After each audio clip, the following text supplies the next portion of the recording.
वो नालंदा यूनिवर्सिटी जीवित रही होती, खिलजी ने उस यूनिवर्सिटी को तबाह नहीं किया होता, तो शायद वो आज के जमाने में थोड़ा डेवलपमेंट के साथ, रिस्ट्रक्चरिंग के साथ कुछ ऐसी ही नजर आ रही होती। उसी कॉन्सेप्ट में नालंदा यूनिवर्सिटी काम कर रही है।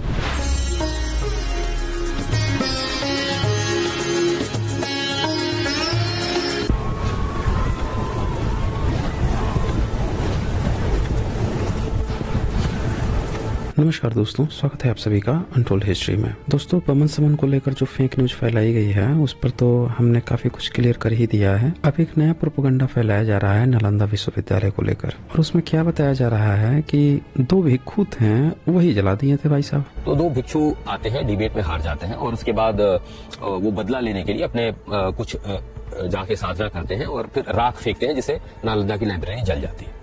इसमें कई सारे प्रोफेसर शामिल हैं इसको बताने में। अब ये कपूरी लाल जो हैं, पूरी इनकी पैकेज जो है, ये एक ब्राह्मण चैनल चला रहा है। दुल्हन टॉप से बाहर निकल के इंच नामक कुछ खोल रखा है। अब ये क्या कपूर फैलाता है कि बख्तियार खिलजी आके नालंदा जला दिया।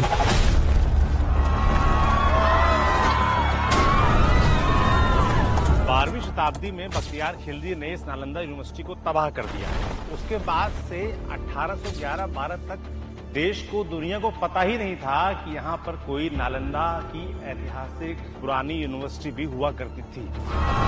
उसमें जो प्रोफेसर बता रहा है वो एग्जाम्पल देता है तबाकत नासरी का। तबाकत नासरी को आप किताब खोलेंगे तो वहाँ पे कहीं जिक्र ही नहीं है नालंदा का, बल्कि जितने भी इतिहासकार हैं और वो जो बताते हैं उसके हिसाब से तो वो उड़ांत पूरी जगह थी जहाँ पे बख्तियार खिलजी गया था, वो भी जलाया नहीं था, बल्कि वो तो लुटेरे थे, लूटने आए थे, लूटपाट कर रहे थे। और उसमें साफ साफ लिखा हुआ है कि जब वो लूटपाट कर रहे थे वहाँ पे जो भी लोग थे वो मारे गए थे। जब उनको वहाँ पे किताबें मिलती हैं, उनको लगा कि ये कोई किला है, राजा का महल है, लेकिन वो पूरा बना हुआ था विश्वविद्यालय। जब उनको भीतर किताबों की ढेर मिलने लगती हैं तब वो सोचते हैं कि किसी को बुलाकर पढ़ाया जाए। जब वो बुलाते हैं तो देखते हैं कि तो सब मारे जा चुके हैं, वो किताब भी नहीं पढ़ा पाए। पहली बात कि वहाँ पे जलाने का कोई जिक्र नहीं है, ना नालंदा में जलाने का कोई जिक्र नहीं है। अब ये प्रोपेगेंडा बाय जो कुछ प्रोफेसर हैं ज्वाला, सब मिल के क्या खिचड़ी पका रहे हैं। लोग ये कह रहे हैं भाई जो 2 तीर्थिका थे, देखें किताब में तारानाथ ने लिखा है तीर्थिका और चुम्पा खान ने भी लिखा है कि 2 ब्राह्मण जलाए थे। तो इन दोनों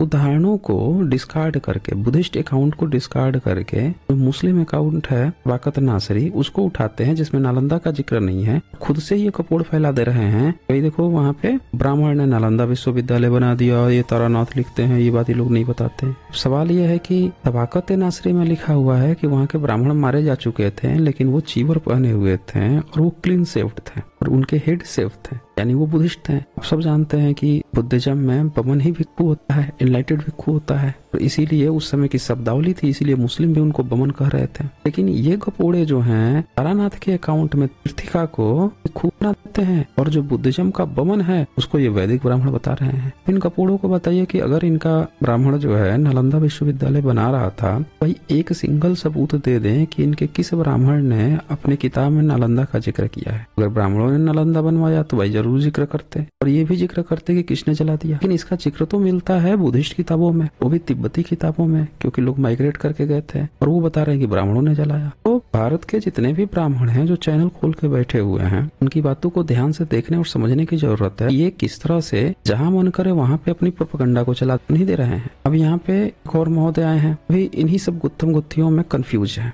उनको किसी ने ये बता रखा है कि भाई साहब देखो बमन जो होता है ना वो ब्राह्मण था, वो इस पर डिबेट के लिए आए हैं, तमाम जानकारियां ले रहे हैं। उनको मैंने उनके जितने भी डाउट्स हैं वो सारे यहाँ पे क्लियर किए हैं। इस वीडियो को आप लोग अंतिम तक देख लीजिएगा, इसको लाइक करना कतई मत भूलिएगा और ज्यादा से ज्यादा शेयर कर दीजिए ताकि तमाम लोगों तक ये सच्चाई पहुंच सके।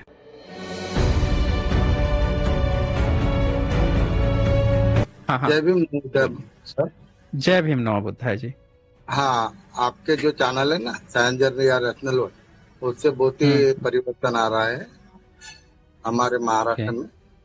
मैं नागपुर से हूँ और बहुत सारी जानकारी आपसे मिली है सर। एक बात में थोड़ा इसमें हो कि बाबा साहब ने पुजानी धम्मा में जो कुछ कन्वर्जन की बात की है, तो उन्होंने कन्वर्जन ब्राह्मण्स और जो श्रेष्ठ बड़े बड़े धनवान थे उनके भी कुछ है, अंगुलीमाल जैसे डाकू या दरोडे वाले लोग, और ब्राह्मण ज्यादा बार आया है।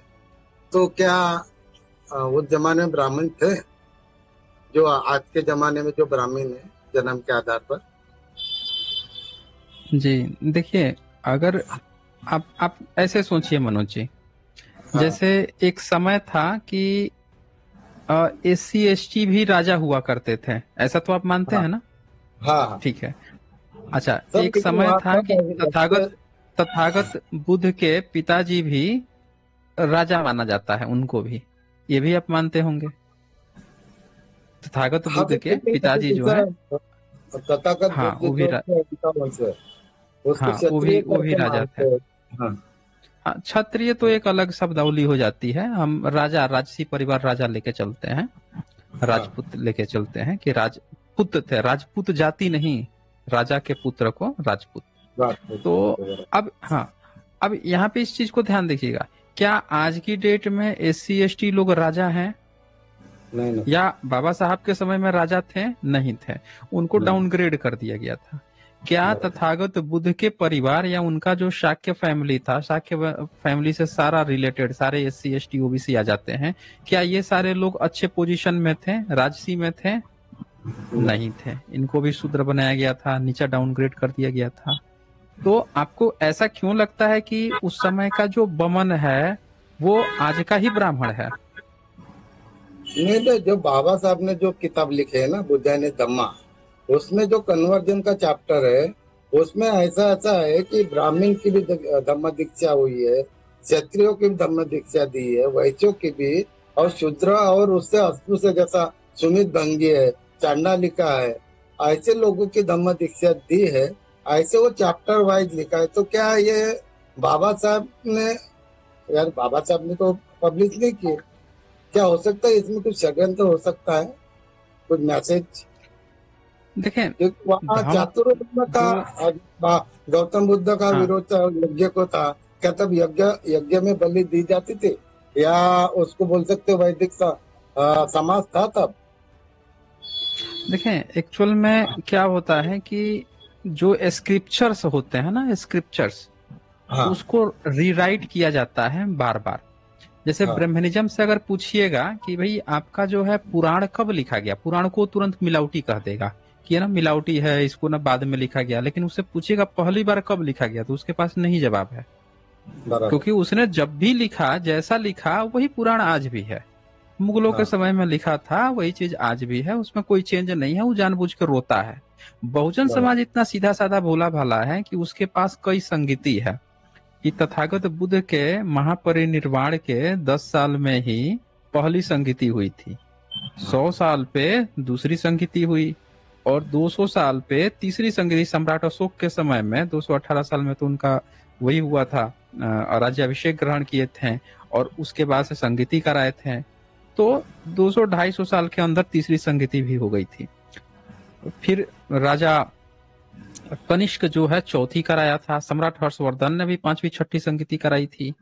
तो ये जो संगीति हुई थी, इन संगीतियों में क्या होता था, इन संगीतियों में आपने ये तो क्लियर पॉइंट है कि समय के अनुसार जो चेंज होता था वो कुछ चीजें एड भी होती थी। एड कौन करता था? तथागत बुद्ध तो थे नहीं उस समय, नहीं थे। तो अच्छा, इसी बीच में शाखाएं भी तो बढ़ रही थी, महायान शाखा आ गई थी। पहले तो थेरवादा था, महायान आई, फिर आपको वैभाषिक, सौतांत्रिक, विज्ञानवाद, शून्यवाद, बाद में तंत्रयान, वज्रयान भी आ गया था। तो कुल मिला के बुद्धिज्म के जो स्क्रिप्चर्स हैं उसमें चीजें जुड़ रही हैं, और इसके हम लोगों के पास प्रॉपर सबूत भी हैं। और ये भी देखा जा रहा है कि तत्कालीन परिस्थितियों में क्या क्या सिचुएशन है, वो चीजें भी जुड़ रही हैं।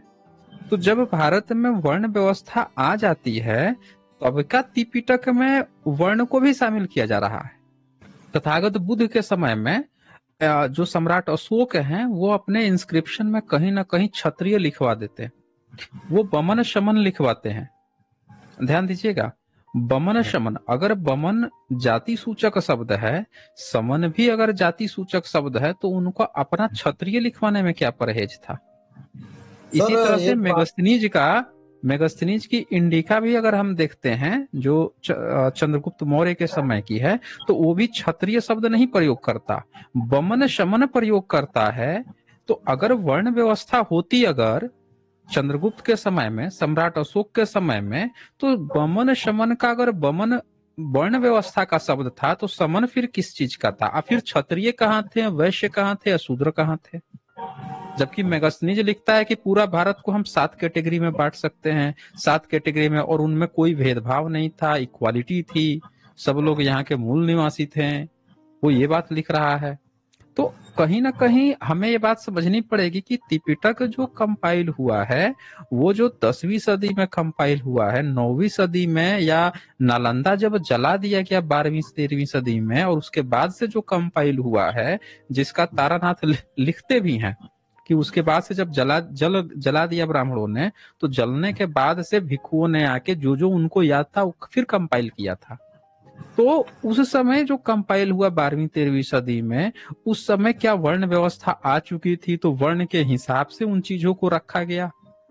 ये बहुत सारी चीजें जो हैं हमें समझनी पड़ेगी, क्योंकि पुराने किसी इंस्क्रिप्शन में 8वीं 9वीं सदी से पहले के कोई राजा ने अपने को छत्री नहीं कहा, देवान पिय कह लिया, परम भागवत कह लिया बुद्ध का, लेकिन उसने छत्री कभी नहीं कहा। जी हेलो सर। हाँ बोलिए। हेलो बोलिए। तो क्या ये मान सकते हैं कि मुगलों के काल में वर्ण व्यवस्था का निर्माण हुआ? हाँ, वर्ण व्यवस्था का निर्माण देखें, शुरुआत जो होती है ना वो एक पॉजिटिवली होती है। जैसे 7वीं 8वीं सदी को ही आप देख लीजिए। अब उसमें जो एक पढ़ा लिखा विद्वान वर्ग है, उसको अगर कोई ऐसे कह देता है कि भाई ये जो है बमन लोग हैं, समन लोग हैं, एक पॉजिटिव वर्ड में कि ये बमन शमन लोग हैं, विद्वान वर्ग हैं, ये राजा है, राजा को हम खतीय कह देंगे कि राजा जो है खतीय है। अब ये व्यापारी लोग हैं, इनको हम कह देते हैं कि ये व्यापारी वर्ग है। और ये जो किसान वर्ग है, पूरे के पूरे किसान वर्ग हैं, इनको हम चलो शुद्ध कह देते हैं। तो ये एक पॉजिटिवली दिख रहा है। लेकिन ब्रह्मनिज्म में वो इक्वालिटी नहीं है। ब्रह्मनिज्म क्या कर रहा है कि उसको एक जाति सूचक बना के कब्जा कर रहा है। अब यहाँ पे आप देखिए, तथागत बुद्ध में जो राजा है, चाहे महावीर हैं, वो भी एक राजसी परिवार से हैं, और वो दोनों लीड कर रहे हैं धर्म को। ब्रह्मनिज्म जब अपनी वर्ण व्यवस्था लाता है तो लीड करने वाला खुद ब्राह्मण को बना देता है कि ब्राह्मण ही जो कहेगा वही है। क्षत्रिय तो 100 साल का भी हो जाएगा तो हमारे 10 साल के ब्राह्मण के पैर पड़ेगा। तो ये गैर बुद्धिस्ट, गैर जैन लोगों के लिए वो अपना धर्म बनाता है। ये याद रखिए, क्योंकि बुद्धिस्ट में तो टॉप में कौन लोग हैं? वो लोग हैं जो राजसी परिवार से बिलोंग करते हैं। ये चीज है ना। तो ये उसका वो आया, आप बिल्कुल सही कह रहे हैं कि मुस्लिम शासन काल में ही उसने सबसे पहले जाके उनसे साठगांठ किया, यहाँ के राजवाओं को हरवाया, हारने के बाद और दरबार में वो बैठा, डील वो किया, इंस्क्रिप्शन लिखवा के गयासुद्दीन बलबन की तारीफ वो कर रहा है, विष्णु को से भी ऊंचा बना दे रहा है। भविष्य पुराण लिख के, अल्लाह उपनिषद लिख के वो उनकी तारीफ कर रहा है मुस्लिम्स की। हाँ बोलिए आप। तो वो अपने को ऊंचा ले जा रहा है। हाँ बोलिए जी।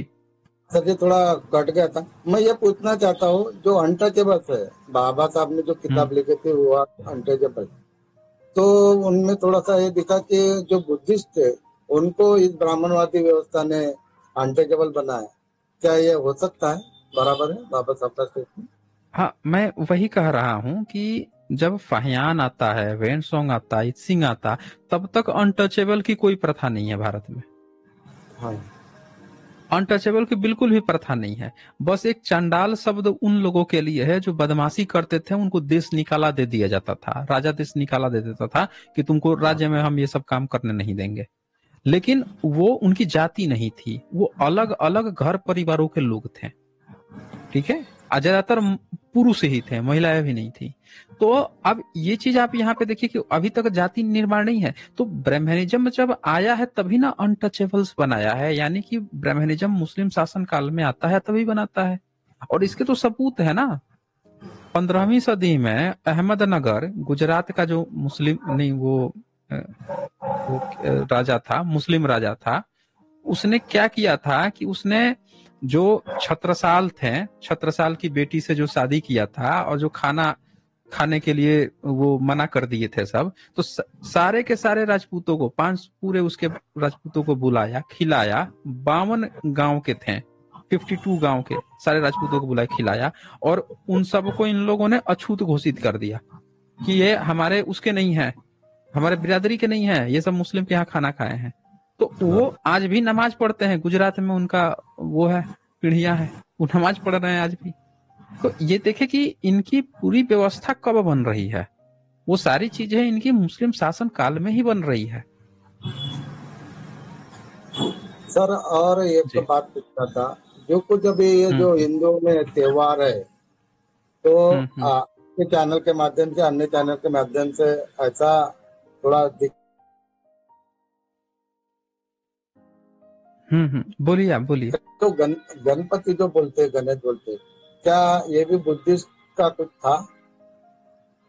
हाँ, गणपति पे देखिए, गणपति पे अभी हम लोगों ने स्ट्रीम की हुई है, 3-4 पिछला स्ट्रीम आप निकालेंगे ना, वैसे प्लेलिस्ट मैंने बना रखी है, आपको 4 उसमें मिल जाएंगी वीडियोस, उसको आप देखिए। गणपति जो है वो पूरी तरह से विनायक बुद्धिज्म का है, ब्रह्मनिज्म का उससे कुछ लेना देना नहीं है, उनके यहाँ कोई शिल्प कला नहीं है। ब्रह्मनिज्म की किताब में न कोई शिल्पकला है, न उनके यहाँ कोई शिल्पकारी करने वाला है। उस शिल्पकार को तो नीची जाति लिख रखे हैं, और जो शिल्प करेगा वो नरक में जाएगा, ये भी लिख रखा उन्होंने अपने धर्म की किताब में। तो उनका इससे कुछ भी लेना देना नहीं है। मनुस्मृति में भी लिख रखा, पुराणों में भी लिख रखा है, तो उनका शिल्पकला से कुछ भी लेना देना नहीं है। ये बुद्धिस्ट में पाया जाता है, सारे बुद्धिस्ट देशों में पाया जाता है जी। एक और बात थी, जो शिवलिंग है वो तो मुझे लगता है कि बुद्धा के स्तूपा जो थे उसकी ज्यादा पूजा होती थी, तो उसको कन्वर्टेड शिवलिंग बताया। क्या हम कम गिर रहे ओबीसी को समझाने में कि आप शिवलिंग ना पूछते हुए ये स्तूपा को पूछिए, या गणेश को गांधी जैसा न देखते हुए आप बुद्धिस्ट देखिए, क्योंकि सबसे ज्यादा परेशान हम ओबीसी से है, ओबीसी समाज। ओबीसी को पता है, उनको किसी भी चीज को मनाही करने की बजाय कि आप ये मत कीजिए, कि बजाय उससे ज्यादा जरूरी है कि उनके सही तथ्यों पे उनको जोड़ लिया जाए साथ में। देखिए, 2 ही चीज रहेगी, या तो सत्य या फिर असत्य। अगर दीपक जलेगा ना, छोटा सा दीपक भी जलता है ना, तो रूम में उजाला ले आता है। पूरा का पूरा अंधेरा में एक छोटा सा दीपक जो है उजाला ले आता है। तो अगर हम ओबीसी को सिर्फ सत्य के साथ जोड़ लें कि यार ये तो तुम्हारी हिस्ट्री है, ये तुमको पढ़ाया नहीं जा रहा है, तुम्हारी एक्चुअल जो हिस्ट्री है, तुम्हारे पुरखे हैं, इस हिस्ट्री में है ही नहीं, न एक पढ़ा लिखा कोई व्यक्ति दिख रहा है उसमें। और जो सबसे पहला पढ़ा लिखा व्यक्ति ओबीसी से दिखता है, ज्योतिराव फूले जी, वो तो विरोध कर रहे हैं ब्राह्मणिज्म का। क्यों कर रहे हैं वो? दूसरे जो पढ़े लिखे व्यक्ति हैं, इनके संतराम बीए जी, वो भी इनका विरोधी कर रहे हैं पूरी तरह से। तो पेरियार जी विरोधी कर रहे हैं। तो ये तो हमें दिखाना पड़ेगा ना कि ओबीसी से जो भी नायक बने हैं वो तो विरोध कर रहे थे इनका। तुम कहाँ उलझे हुए हो अपने मूवमेंट्स को भूल के? तो उनको हम डायरेक्ट जब ये बातें बताएंगे ना, उसकी बजाय उनको पहले उनके इतिहास से जोड़ दीजिए कि यार ये तुम्हारे महापुरुष, तुम्हारे महापुरुष कुछ और ही बात कर रहे हैं, तुम अपने महापुरुष का कुछ दिखाओ। जाति, तुम अपने शादी करते हो अपनी जाति में, उनको ये चीज तो एहसास होना कि भाई करते हो तो तुम अपने एक महापुरुष का दिखाओ जो तुम्हें कुछ शिक्षा देके गए हो, कुछ बता के गए हो। और नहीं जब वो बता पाता है तब उनको बताए कि भाई ये तुम्हारे महापुरुष जो सबसे ज्यादा फेमस हैं, जिनमें पूरी दुनिया स्टडी कर रही है, रिसर्च कर रही है। तो उनको इस तरह से जोड़ा जा सकता है। जब तक वो अपने इतिहास से नहीं जुड़ेंगे ना, तो वो देवी देवता पे मना कीजिएगा कि देवी देवता, तो उसको क्या लगेगा, अरे ये ना मुस्लिमों से पैसा खाए हैं, ये सब मुस्लिम बन गए हैं, ये मुस्लिमों के, वो अलग ही बात करने लगेगा। एक्चुअल में हमें उनको उनके इतिहास से, सही इतिहास, एक बार सही इतिहास घुस गया ना, तो ये काल्पनिक चीज है और क्या चीज है वो अपने आप साइड से निकल जाएगी। वो तो सही है। हाँ, यही चीज है जी।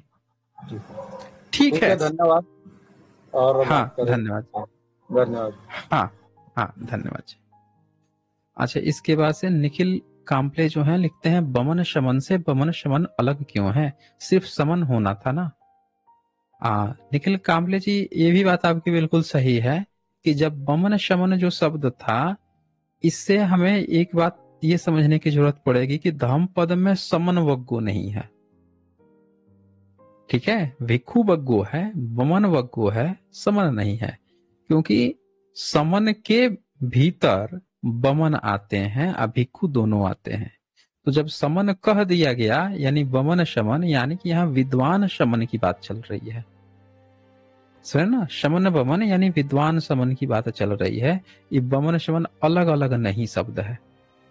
अलग अलग अगर शब्द होता ना तो हमेशा ही सम्राट अशोक के लिखावट में बमन च समन आता, पाली हो या संस्कृत हो। जब भी जैसे आप हिंदी लिखते हैं तो या तो कॉमा का प्रयोग करते हैं या और प्रयोग करते हैं या तथा प्रयोग करते हैं। संस्कृत में और पाली में जब दो शब्दों को अलग अलग करना होता है तो उसमें और शब्द नहीं है और न ही उसमें कॉमा है, तो वो क्या प्रयोग करते हैं, बीच में च लगा देते हैं, बमन च समन अगर ऐसा लिखते हैं। लेकिन पूरे किसी इंस्क्रिप्शन में बमन च समन नहीं लिखा हुआ है, वहां बमन शमन लिखा है। यानी कि इसका मतलब एग्जैक्टली जो हुआ वो हुआ विद्वान शमन। इस वीडियो को अंतिम तक देखने के लिए बहुत बहुत शुक्रिया। जल्द ही मिलते हैं एक नए वीडियो के साथ। बहुत बहुत धन्यवाद आप सभी का।